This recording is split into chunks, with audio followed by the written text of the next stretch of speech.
Olá, maravilha poder neste momento estar com você para podermos estudar a palavra de Deus. Família, como é bom podermos falar a respeito da família. Nesses dias tão difíceis, nesses dias de tanta pressão, de tanto medo, tanta angústia e aflição, eu quero convidar você agora a orar, porque nós vamos estudar o segundo tema da série A Família Remanescente, ok? Oremos.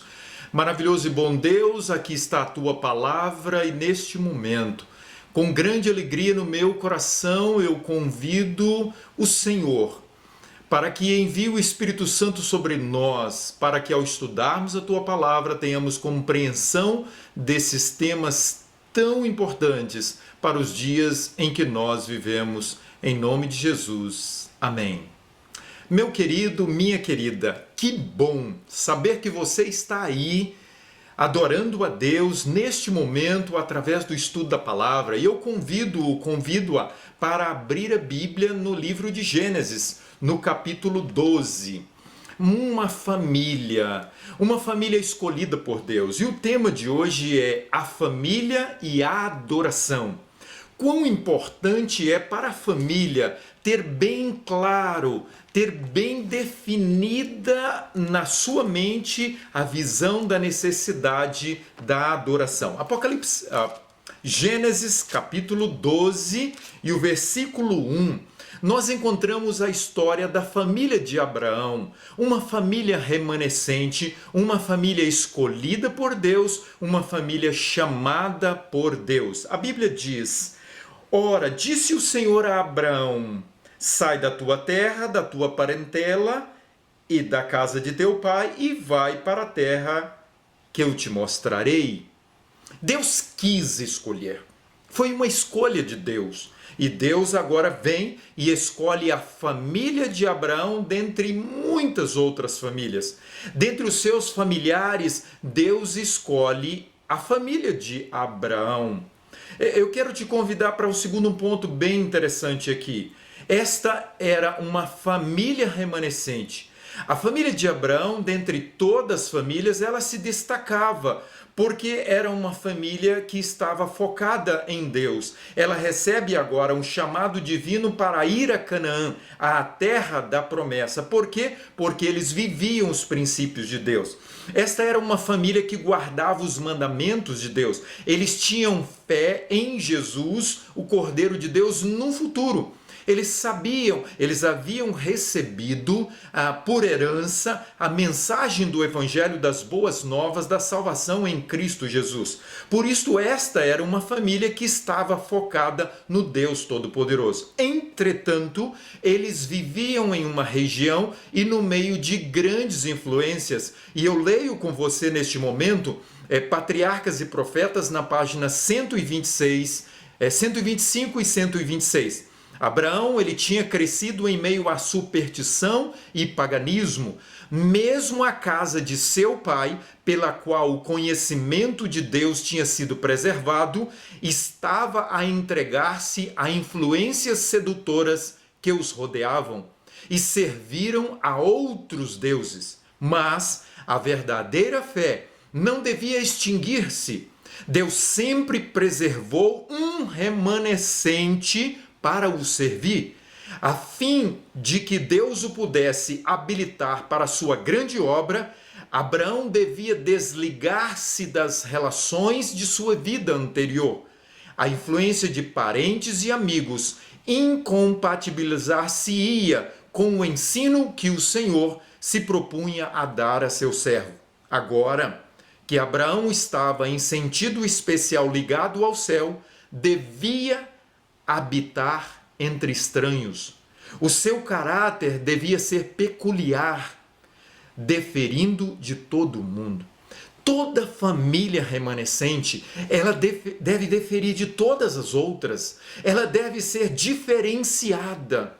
Ela deve ser uma família com foco lá no alto, nas coisas dos altos céus. Toda família remanescente, ela atende às ordens de Deus, mesmo que sejam ordens difíceis.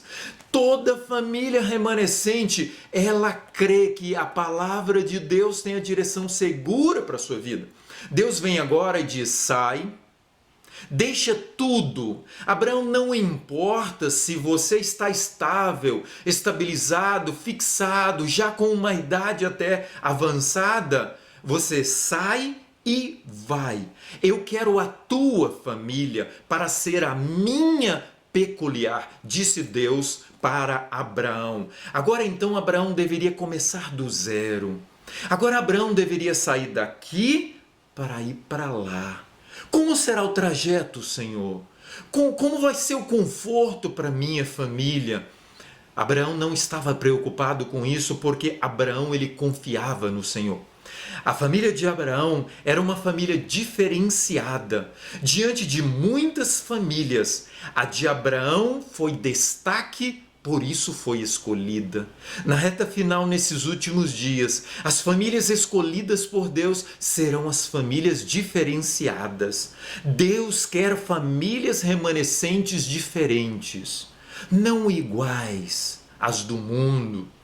As que vivem para aqui e não para lá, para a terra da promessa.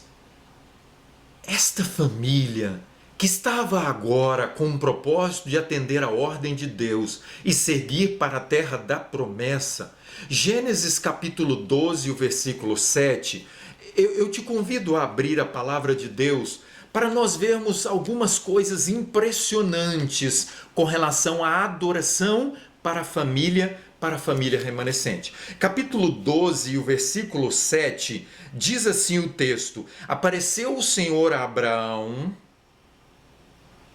e lhe disse: darei à tua descendência essa terra. Ali edificou Abraão um altar ao Senhor. Uma aparição especial. Deus havia falado a Abraão, nós não sabemos muito bem se foi por sonhos, por visões, mas o que sabemos agora é que Deus aparece a Abraão e Deus agora então confirma para Abraão a terra de Canaã. E Abraão agora, então, ele edifica um altar ao Senhor. Edificar um altar ao Senhor para a adoração era o propósito desta família. Todas as famílias remanescentes, todos os dias, precisam edificar o altar do Senhor para adorar o verdadeiro Deus. E Abraão não estava preocupado com a sua família, o que as outras famílias, o que os vizinhos, o que as cidades iriam pensar a respeito dele, porque ele tinha um foco. Ele estava determinado a adorar a Deus. Capítulo 12, o versículo 8, foi Abraão agora para um outro lugar e a Bíblia diz que ele armou a tenda e edificou um altar. Capítulo 13, o versículo 4, ele voltou para o primeiro lugar onde ele havia edificado um altar já na terra de Canaã, e a Bíblia diz que ele voltou e ele encontrou o altar e ele adorou a Deus. No capítulo 13, o versículo 18, diz para nós que ele, mudando as suas tendas, ele levantava o altar. Não importava onde ele ia, o altar da adoração a Deus era prioridade para Abraão. Capítulo 17, versículo 3, agora aos 99 anos de idade, Abraão agora ele adora a Deus, ele prostra e adora a Deus. No capítulo 18, versículo 2, cita novamente que Abraão prostrou diante de Deus e o adorou. Agora, numa conversa com o Senhor, Abraão adora a Deus. E por último, nesta série de 7 altares, 7 adorações especiais em Gênesis, no capítulo 22, esse sim foi um altar difícil de ser erigido por Abraão. Abraão agora toma o seu filho, obedece à ordem de Deus, difícil, uma árdua tarefa para Abraão, tomar o seu filho, o seu único filho, e agora então ir ao Monte Moriá e ali erigir um altar ao Senhor e oferecer o seu filho. Aquele foi o altar das lágrimas, aquele foi o altar do aperto no coração, aquele foi o altar da entrega de um pai, de um filho, de uma família. Quero convidar você, pai. Quero convidar você, mãe. Quero convidar você, filho. Se reúnam diante do altar do Senhor e façam uma entrega da família. A família de Abraão, ela foi conhecida por ser a família que edificava um altar aonde armavam as suas tendas. As pessoas passavam, opa, Abraão e família estiveram aqui. As pessoas voltavam, Abraão e família devem estar por aqui. Aonde está a sua família diariamente? No momento pela manhã e no momento pela tarde. Que a sua, que a minha família, estejamos todos focados na adoração a Deus, em erigir um altar ao Senhor todos os dias. Todos os dias é o chamado divino para as famílias remanescentes para os últimos dias. No capítulo 17 de Gênesis, a Bíblia diz que Deus chega para Abraão agora e Deus então ordena a Abraão a fazer algo. Atenda essa ordem de Deus, você e eu também. Capítulo 17, versículo 1. Diz assim: apareceu o Senhor e lhe disse: eu sou o Deus Todo-Poderoso, anda na minha presença e ser perfeito. Como andar na presença do Senhor? Através do estudo da Bíblia, através da oração, através do meditar, do refletir sobre Deus e sobre as suas coisas. Eu te convido, meu querido e minha querida, para que você faça uma aliança com Deus. Capítulo 17, versículo 2. Deus chega agora e diz: eu farei uma aliança entre mim e ti e multiplicarei extraordinariamente. Meu amado e minha amada, aliança, pacto, firmar uma relação com Deus. Deus agora vem e faz uma aliança com Abraão. Deus quer garantir às famílias que adoram a Ele hoje aqui uma aliança eterna para sempre. Diariamente, diante do altar, nós podemos firmar aliança com Deus e garantir a eternidade para a nossa família.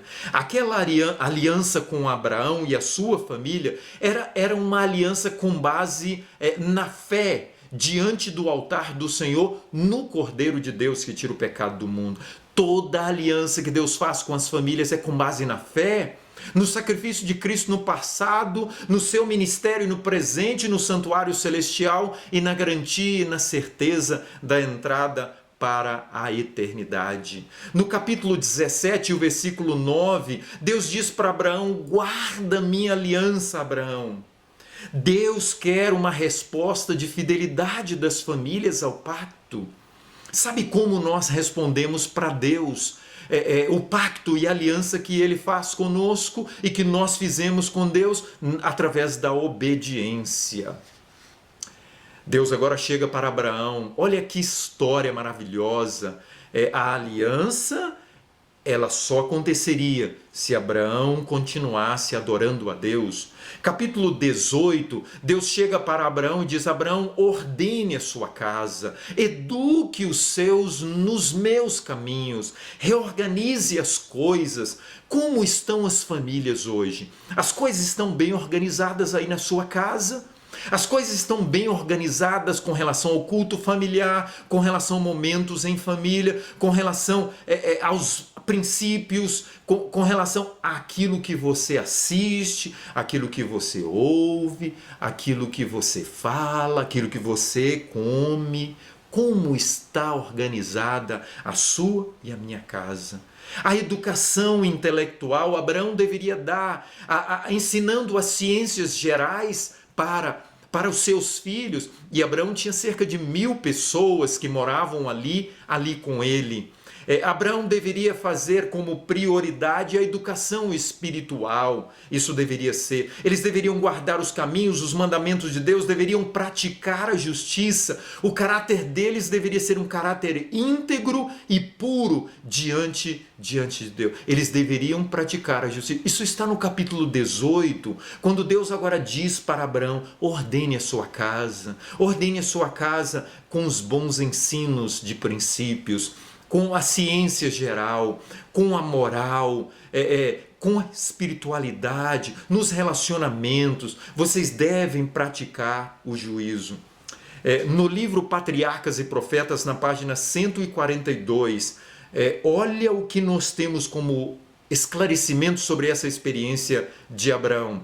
Não haveria uma negligência pecaminosa em restringir as más propensões de seus filhos, tampouco qualquer favoritismo fraco, imprudente, condescendente, nem renúncia à sua convicção do dever ante as exigências de uma afeição mal entendida. Abraão não somente dava a instrução exata, mas mantinha a autoridade das leis justas e retas. Está vendo como era a vida na família de Abraão?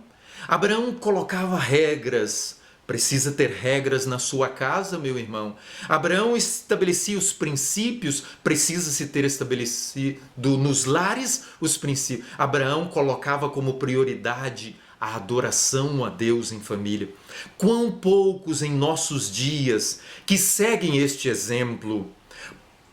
O foco para a família de Abraão era a adoração. A adoração deveria ser prioridade para aquela família. A família remanescente para os últimos dias precisa ter como foco a adoração. Agora Abraão, nesse chamado especial de adorar a Deus, Ellen White diz em Patriarcas e Profetas, na página 128, onde quer que ele armasse a tenda, junto construía o altar, convocando todos os que faziam parte de seu acampamento para o sacrifício da manhã e da tarde. Quando a tenda era removida, o altar ficava. Qual é o legado que as famílias remanescentes devem deixar para os últimos dias, para a sua vizinhança? Qual é o legado que, mesmo ainda estando no bairro, na cidade, devemos deixar como povo remanescente, como família remanescente? Uma família que adora a Deus, meu querido e minha querida. Uma família que erige o altar ao Senhor. O sacerdote, o pai, ele é o responsável por tomar essa dianteira. Ele é o responsável por pegar a palavra de Deus diariamente diante da família para a adoração. Romanos capítulo 12, o versículo 1 diz assim: Rogo-vos, pois, famílias, rogo-vos, pois, família remanescente, apresente os vossos corpos em sacrifício vivo, santo e agradável a Deus, que é o vosso culto racional. Todo culto familiar, toda adoração, seja na igreja, seja no lar, seja em particular, deve ser de uma entrega completa do coração. Devemos apresentar a vida diante do altar do Senhor para que seja feita a vontade de Deus em cada um de nós. A casa e o coração devem ser os templos para a habitação de Deus. Nesse momento, abra as portas do seu lar, abra as portas do seu coração, família, e estabeleçam ali a presença divina. Em Gênesis 22, Abraão agora no Monte Moriá, naquele momento diferenciado de adoração a Deus, eu convido você a entender que as famílias precisam se reunir para ensinar os seus filhos a ofertar o coração diante de Deus em adoração. Isaac, ele crê que Abraão estava fazendo o certo. Ele acreditava que o Deus maravilhoso que cuidava do seu pai também cuidaria dele naquele momento. Por isso ele entrega o seu coração. Querido filho, querida filha, você que nesse momento está aí adorando a Deus, assistindo esta mensagem, entrega o seu coração para Deus, filho, filha. Deixa as coisas deste mundo. Os sonhos perecíveis desta vida, eles se passam. Mas os sonhos de Deus, eles são sonhos eternos. Querido, a família precisa se entregar no altar do Senhor. A família remanescente precisa ter 7 focos nesses últimos dias na direção de uma família que adora a Deus. Primeiro, adoração, prioridade. Nada mais importante no lar do que adoração. Segundo, submissão à vontade de Deus. Família que adora a Deus, Deus vem e fala o que deve e o que não deve fazer. Esteja submisso à vontade de Deus. Uma família remanescente que adora a Deus, ela obedece os mandamentos de Deus, os princípios estabelecidos por Deus. Uma família remanescente se dispõe ao serviço, a cumprir a missão. Uma família remanescente, ela busca uma relação muito íntima, muito próxima entre os membros do círculo familiar. Querido jovem, não existe nenhuma amizade mais maravilhosa do que a amizade com os seus pais. Queridos pais, não existe uma amizade mais maravilhosa do que entre vocês, cônjuge, e entre os seus filhos. Uma família remanescente que adora a Deus, ela aceita o chamado divino. Não importa para onde Abraão foi chamado. Abraão morava em Ur dos Caldeus. Eu não sei exatamente se ele já morava no campo, retirado. Eu só sei que Deus o chamou para que ele armasse tendas. E ali seria uma vida no campo, uma vida especial, diferenciada, nômade. Uma família remanescente é uma família que adora a Deus e é fiel na mordomia cristã. Deus abençoe a sua família. Deus tome o seu lar e aceite diariamente a adoração que vocês vão prestar a Ele. Uma família remanescente nos últimos dias prioriza a adoração. Vai à igreja, ao templo, se reunir com os irmãos para adorar a Deus. Se reúnam em família diariamente diante do altar. Individualmente, cada membro da família deve estabelecer os seus horários, os seus momentos e os lugares diferenciados para a sua adoração particular. Adore a Deus em primeiro lugar na sua vida. Deus te abençoe. Vamos orar? Querido e maravilhoso Deus, muito obrigado, Senhor, porque através da Tua palavra nós conhecemos famílias diferenciadas. Famílias que decidiram colocar como prioridade a adoração ao Senhor. E a família de Abraão é um exemplo, aonde eles iam todos os dias, de manhã e de tarde, eles adoravam o Senhor. Eles se entregavam, eles colocavam o coração diante do altar do Senhor. Toma nossa família agora, bom Deus, por favor. Pelos méritos de Cristo, que o Senhor nos receba como família, pois nós queremos agora entregar o nosso coração como sacrifício vivo, santo e agradável ao Senhor Deus, no nome de Jesus. Amém. Que Deus lhe abençoe. Que Deus cuide da sua família. Que Deus aceite a sua adoração e a sua entrega, no nome de Jesus. Um abraço.